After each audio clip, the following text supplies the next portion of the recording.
আমন্ত্রণ ডিজি বাংলার দিনের খবরে, সঙ্গে আছি ইমদাদুল হক।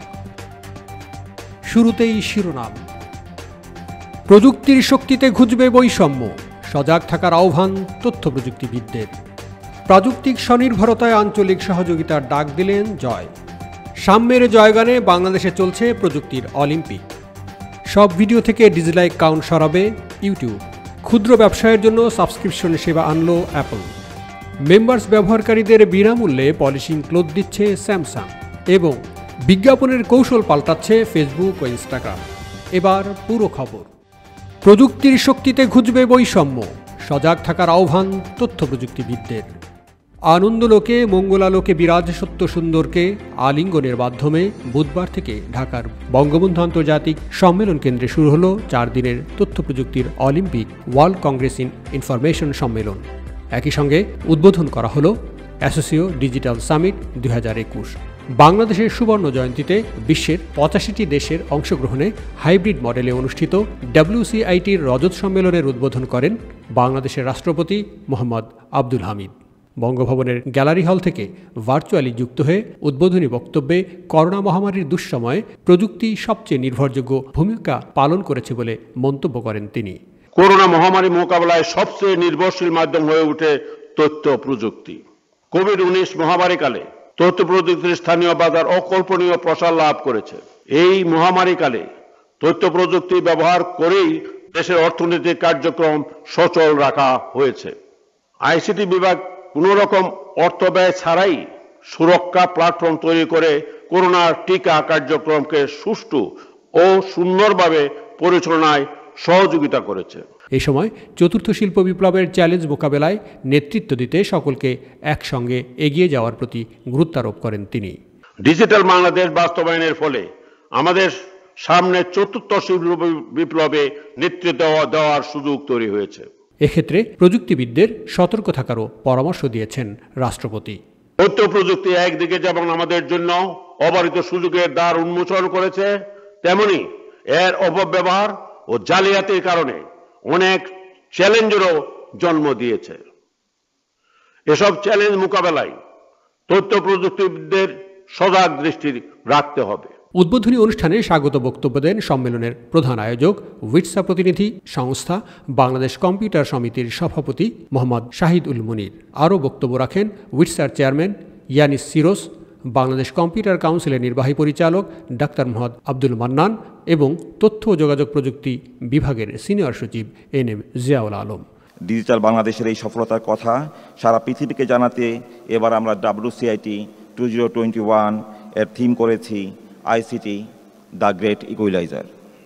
We know it is proven that those countries that make the decision to commit to digital technology commitment benefit greatly from their decision.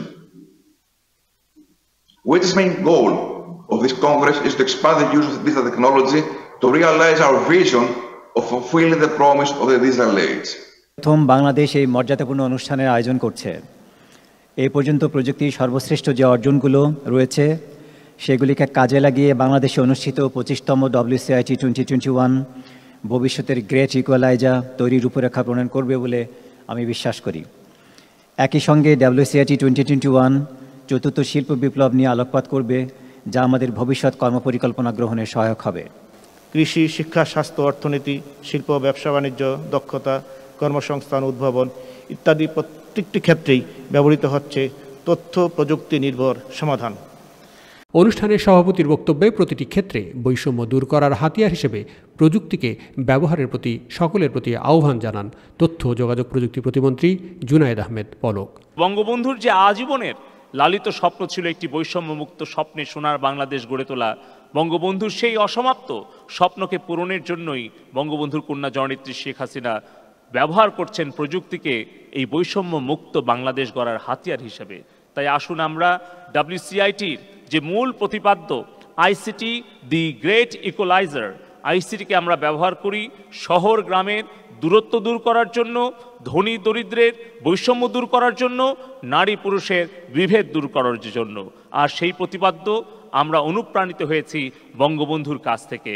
তাই আসুন আমরা আজকে অঙ্গীকার করি আমরা প্রযুক্তির ভালো দিকগুলো করি, সকল খারাপ দিকগুলোকে প্রতিহত করি। আমরা সিদ্ধান্ত গ্রহণ করেছি ডেটা প্রোটেকশন অ্যাক্ট আমরা প্রণয়ন করব এবং জনাব সজীব ওয়াজেদ জয় নির্দেশনা দিয়েছেন ডিজিটাল সার্ভিস অ্যাক্ট প্রণয়নের জন্য, যাতে করে আমরা জনগণকে গুণগত মান সম্পন্ন দ্রুততার সাথে স্বচ্ছতার সাথে আমরা সরকারের ডিজিটাল সেবাগুলো জনগণের হাতের মুঠোয় পৌঁছে দিতে পারি। সূচনার মতো জাতীয় সঙ্গীত বাজিয়ে লাল সবুজের পতাকা উড়িয়ে শেষ হয় সম্মেলনের উদ্বোধনী অনুষ্ঠান। তবে সকাল থেকেই হাইব্রিড মডেলে অনুষ্ঠিত হতে থাকে বিভিন্ন বিষয়ক সেমিনার। প্রযুক্তিক স্বনির্ভরতায় আঞ্চলিক সহযোগিতার ডাক দিলেন জয়। ডিজিটাল খাতে পাশ্চাত্যের বহুজাতিক প্রতিষ্ঠানগুলোর উপর নির্ভরশীলতা কমিয়ে আত্মনির্ভরশীল হতে পারস্পরিক সহযোগিতার মাধ্যমে সাউথ সাউথ নেটওয়ার্ককে শক্তিশালী করার উপর গুরুত্বারোপ করেছেন প্রধানমন্ত্রীর আইসিটি উপদেষ্টা Sajeeb Wazed Joy. Technology is progressing so rapidly that the technology is outstripping what exists in the Western world. The future technologies, the existing technologies that you see are going to be obsolete within the next 10 to 20 years. And whoever develops the future technologies will lead the way in the digital sector. And I believe that by working together, by collaborating, we can build those technologies ourselves. As I've mentioned, we have developed many technologies, many software systems that are far more cost effective, that we are happy to share with the developing world and all developing countries to help you innovate your government, your IT sectors. বৃহস্পতিবার রাতে Washington DC থেকে virtual মাধ্যমে WCIT সম্মেলনে মন্ত্রিসভা বৈঠকে মূল প্রবন্ধ উপস্থাপনায় এই আহ্বান জানান তিনি। উপস্থাপনায় বিগত 12 বছরে বাস্তবায়িত সরকারের বিভিন্ন উদ্যোগ তুলে ধরার পাশাপাশি ডেল্টা প্ল্যানও উপস্থাপন করেন তিনি। এ সময় জলবায়ু ঝুঁকি মোকাবেলার প্রস্তুতির কথা উঠে আসে তার কণ্ঠে। Despite the rest of the world being in recession. In 2019, our per capita income was 1,909, and in 2021, it's 2,554. So, in spite of this, it continued to grow, and of course, e-commerce, mobile finance, internet bandwidth, these sectors boomed during COVID because of all economic activity moving online. বক্তব্যে এরই মধ্যে বাংলাদেশের মাথাপিছু আয় বাড়ার পেছনে কিভাবে তথ্য প্রযুক্তি ভূমিকা পালন করছে সে বিষয়টিও চোখে আঙুল দিয়ে দেখান জয়। Especially by the year 2100, that we should have a safe delta. As you know, Bangladesh is one of the two most vulnerable countries to climate change, the other being the Honorable Minister from the Maldives, being the only other country that is we are the two most vulnerable countries to climate change. And so our goal is that within this century, we should leave a safe delta for our future citizens, where we are no longer at the risk.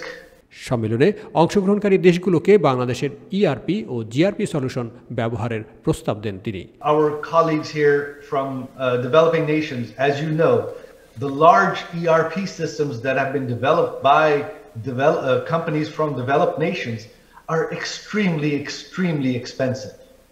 For our governments to deploy them costs a small fortune. And so the government of Bangladesh, in collaboration with our private sector, we have developed our own GRP software, which we are happy to share with you. It is far cheaper. It costs fraction to develop and deploy than anything from Oracle or SAP. এছাড়াও digital বাংলাদেশকে উদ্ভাবনী বাংলাদেশ হিসেবে বিশ্বে নতুনভাবে পরিচয় করিয়ে দেওয়ার স্বপ্নের কথা তুলে ধরে 2025 সালের মধ্যে দেশের অন্তত 5টি স্টার্টআপ ইউনিকর্ন প্রতিষ্ঠানে পরিণত হবে বলেও আশাবাদ ব্যক্ত করেন প্রধানমন্ত্রীর আইসিটি উপদেষ্টা। বৈঠকের শুরুতেই দেশের তথ্য প্রযুক্তির অন্তর্ভুক্তমূলক টেকসই ব্যবহারের চিত্র তুলে ধরেন আইসিটি প্রতিমন্ত্রী Junaid Ahmed Palak. As a result of massive digitization, Bangladesh has experienced tremendous growth in the past 12 years. We are globally number 1 in mobile financial services in terms of the number of daily transactions. We are the third largest exporter of apparel, and we have surging consumer market with over 178 million mobile subscriptions. We have over 125 million internet users and the 9th largest market for mobile phones in the world. A two I নীতি উপদেষ্টা আনির চৌধুরীর সঞ্চালনায় বঙ্গবন্ধু আন্তর্জাতিক সম্মেলন কেন্দ্রের carnival হলে অনুষ্ঠিত বৈঠকে সরাসরি অংশ নেন সোমালিয়ার যোগাযোগ ও প্রযুক্তিমন্ত্রী আদ্রিস শেখ আহমেদ এবং মালদ্বীপের জলবায়ু ও প্রযুক্তিমন্ত্রী মোহাম্মদ শরীফ। এছাড়াও ভার্চুয়ালি প্যানেল আলোচনায় অংশ নেন ঘানার স্বাস্থ্যমন্ত্রী ফ্রাঙ্ক সি এস অ্যান্থনি, ফিলিপিনের স্থানীয় সরকার মন্ত্রী নাগিব সিনারিম্বো এবং উইটসা মহাসচিব জেমস পয়সান। আলোচনায় বাংলাদেশের ডিজিটাল রূপান্তরের প্রশংসা করেন বক্তারা। We can see clearly that you have mapped out a vision of how you're going to develop your country. So I want to offer my congratulations to you on the work that you have been doing and the plans that you have been laying. And I certainly would like to, if it's possible at some point, to have some discussions with Mr. Joy. I think he has outlined a very good vision for Bangladesh. It wasn't as surprising to me, given that we've known A2I and we've for many years, since 2014, but to come back after many years and to see how these technologies and how this vision has come to life was really, really impressive and has given us smaller countries, more impetus to get things done faster. I've always been impressed by the technology and the adoption of the technology to transform your society. I visited your country the first time in 2010, and I've seen the transformation of your country when I went back there in 2019, just before the global pandemic hit us, and I've seen the leaps and bounds by which you have developed, and it's not just reflected in the infrastructures that you see Bangladesh, but more importantly in the sustainable development goals that you've achieved over the years. I do believe in my heart that Bangladesh is a model for how best to do this. So I want to congratulate you again, and I appreciate being a member of this distinguished panel. সাম্যের জয়গানে বাংলাদেশে চলছে প্রযুক্তির Olympic. প্রযুক্তির শক্তিতে সাম্যের জয়গানে বঙ্গবন্ধু আন্তর্জাতিক সম্মেলন কেন্দ্রে শুরু হয়েছে প্রযুক্তির Olympic world Congress in information টেকনোলজির 25তম আসর। সম্মেলনের উদ্বোধনী দিন অনুষ্ঠিত হয়েছে মোট 9টি সভা ও সেমিনার। দ্বিতীয় দিন শুক্রবার অনুষ্ঠিত হবে 12টি। 4 দিনের সম্মেলনে অনুষ্ঠিত হবে মোট 37টি সভা সেমিনার। বৃহস্পতিবার setting the global stage session নিয়ে শুরু হয় ওয়ার্ল্ড কংগ্রেস ইন ইনফরমেশন টেকনোলজির মহা আসর। সেখানে উপস্থিত ছিলেন উইটসার মহাসচিব জেমস পয়সন্স এবং আইসিটি বিভাগের সিনিয়র সচিব NM Ziaul Alam. Ladies and gentlemen, we're gathered here for the next 3 days under WITS's vision and theme for the Congress, and that is fulfilling the promise of the digital age, the great equalizer. When we say fulfilling the promise of the digital age, we are referring to an age that holds great promise that everyone on earth will be able to benefit from information and communication technology. BTRC chairman Shyamsundar শিকদারের উপস্থিতিতে connecting the world equalizing the global information highway সেমিনারে প্রযুক্তির টেকসই মহাসড়ক internet ব্যবস্থাপনার বিস্তারিত তুলে ধরেন ইন্টারন্যাশনাল টেলিকমিউনিকেশন ইউনিয়নের standardization bureau chief Bilel Jamoussi. Right from then till today, already we have connected 3,800 unions of our countries, and more 617 unions are being connected, and this project is ongoing. And apart from this, we have connected more than 18,000 government offices, and also 64 districts and 492 upazilas. Okay. And presently, I am giving the statistics so far I do have in my hand. The numbers of your subscription of 4G services is around 62 million now, and 3G is 23 million. And the number of fixed broadband subscription is just over 10 million. দিনব্যাপী অনুষ্ঠানের পাশাপাশি প্রথম দিন অনুষ্ঠিত হয়েছে 2টি webcast. ইন্টারনেটের বিবর্তন ও ডিজিটাল আর্কিটেকচারের ভূমিকা নিয়ে মূল বক্তব্য দেন corporation for national research initiative এর প্রেসিডেন্ট ও প্রধান নির্বাহী কর্মকর্তা রবার্ট ইকান। অন্য আরেকটি ওয়েবকাস্ট হল many dimension of network security নিয়ে আলোচনা করেন ডেল টেকনোলজিসের ডেল ইএমসি ফেলো বিভাগের প্রধান ডক্টর রাদিয়া পার্লম্যান। আনুষ্ঠানিক উদ্বোধনের পর ডেমোক্র্যাটিক্যাল টেকনোলজির উপর একটি সেশন অনুষ্ঠিত হয়। সেখানে উপস্থিত ছিলেন bKash CEO Kamal Kadir, IPDC finance লিমিটেডের ব্যবস্থাপনা পরিচালক ও CEO Mominul Islam, world link কমিউনিকেশনের প্রতিষ্ঠাতা চেয়ারম্যান ও ব্যবস্থাপনা পরিচালক Dilip Agarwal. It is truly democratizing, and if I say that, I don't think if you look at the time of the pharaohs, I mean from the Egyptian time, since we know the modern civilization, never before we have lived in a time where every common citizen has kind of technology that that across the world, whether the richest person in the world to the somebody with financial constraint in Bangladesh, they all have access to this kind of technology, and I specifically talk about mobile devices. ব্যবসায় corona নেতিবাচক প্রভাব মোকাবেলায় BPO কিভাবে সাহায্য করতে পারে সে বিষয়ে অপর একটি সেমিনারে আলোকপাত করেন বাক্য সভাপতি ওয়াহিদ শরীফ, অগবেটিক্সের সহ প্রতিষ্ঠাতা এবং বাংলাদেশি বংশোদ্ভূত প্রযুক্তি উদ্যোক্তা ইয়ান শাকিল এবং গ্লোবাল বিপিও অ্যালায়েন্সের সিইও ডেনিস গুইটেট। This is the pain point that Augmetics solves. What we do is we give doctors technology they use at the point of care, and when we're up and running in a doctor-patient conversation, we're able to ambiently stream and detect that conversation, and from that produce beautiful notes, electronic notes for the doctor in real time, better than what they would do on their own. And in essence, what we do is give a doctor a third of their day back.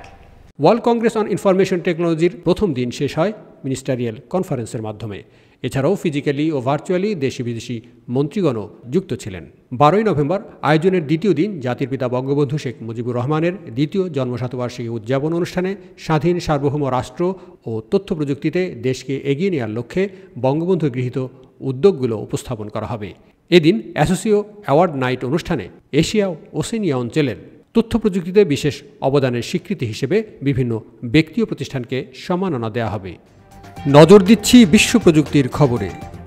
সব video থেকে dislike count সরাবে YouTube. Video থেকে dislike button সরানোর পরীক্ষা আপাতত সফলই হয়েছে। এবার এই পরিবর্তনটি ইউটিউবের সকল ভিডিওর ক্ষেত্রে আসতে যাচ্ছে। শিগগিরই ডিসলাইক কাউন্ট সরাবে সর্ববৃহৎ ভিডিও শেয়ারিং প্ল্যাটফর্মটি। তবে ভিডিও নিচে ডিসলাইক বাটন থাকবেই। এছাড়া ভিডিও প্রকাশক এই ডিসলাইক বাটনের কাউন্ট দেখতে পারবেন। ডিসলাইক দিতে পারলেও শুধুমাত্র দর্শকরা ভিডিওতে কী পরিমাণ ডিসলাইক পড়েছে সেটি দেখতে পারবেন না। অনেকেই ভিডিও দেখবেন কিনা সেটি লাইক বা ডিসলাইক সংখ্যা দেখে সিদ্ধান্ত নেন।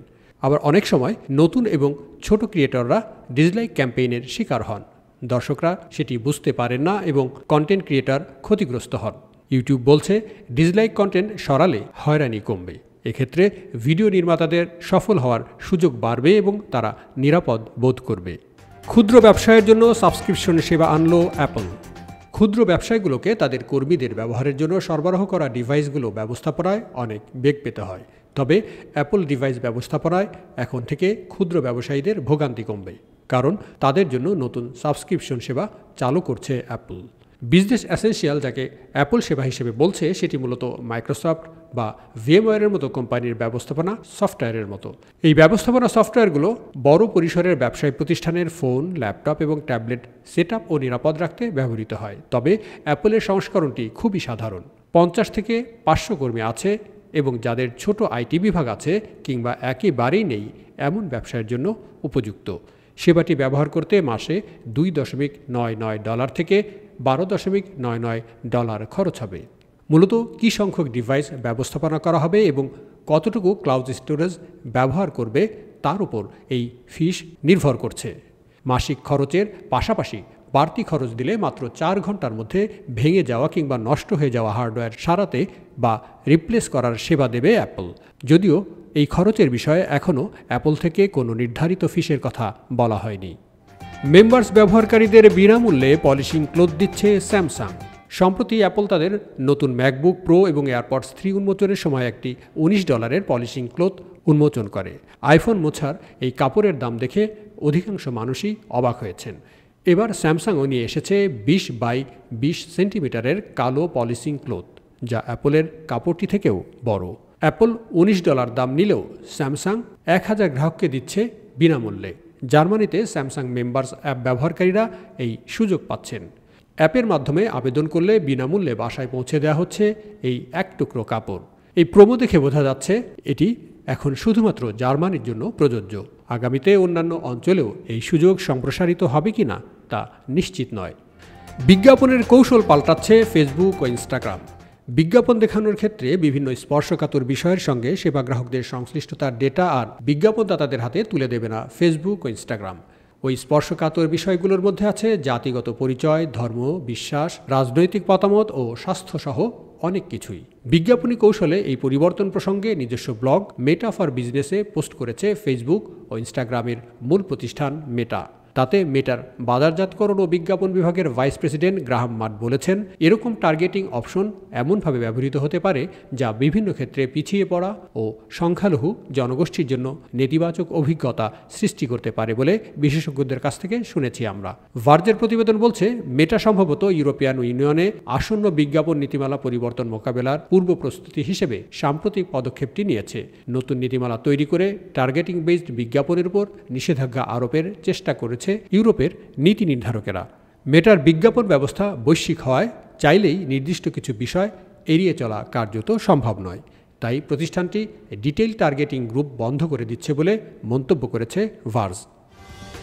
প্রিয় দর্শক, আজ এ পর্যন্তই। ডিজিটাল জীবনধারায় নিরাপদে ভালো কাটুক সবার জীবন। প্রযুক্তির সঙ্গে আপডেটেড থাকতে যুক্ত থাকুন ডিজি বাংলায়।